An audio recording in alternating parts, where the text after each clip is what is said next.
Hello అండి, నా స్టైల్లో మటన్ పులావ్ ఎలా చేయాలో చూపిస్తాను. చూసేయండి. చెరవ పెట్టి ఆయిల్ వేసి హీట్ అయిన తర్వాత చెక్క, లవంగాలు, యాలకబుడ్డలు, బిర్యానీ ఆకు, ఇంకా పచ్చిమిర్చి, ఆనియన్ వేసి బాగా ఫ్రై చేసుకోవాలి.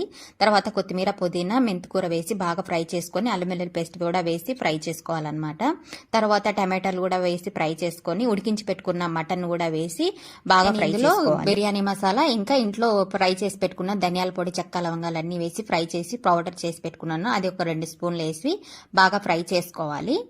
తర్వాత ఉడికించి పెట్టుకున్న మటన్ వాటర్ని వేసి బాగా మరిగిన తర్వాత మనం రైస్ కడిగి పెట్టుకున్న గ్లాస్ వాటర్ అయితే వేసాను. నేను మటన్ అయితే కొద్దిగానే తీసుకున్నానండి, నా కోసం అని చెప్పి అంతా బాగా కలుపుకొని సరిపడా కొద్దిగా అయితే ఉప్పు వేసాను. నేను మటన్లో కూడా ఉప్పు వేసాను కాబట్టి ఆ వాటర్లో ఉంటుందని నేను లైట్గా వేసానండి. అంతేనండి, మొత్తం రైస్ వాటర్ అంతా ఇంకిపోయేంత వరకు ఉడికించుకొని సిమ్లే పెట్టేయాలి.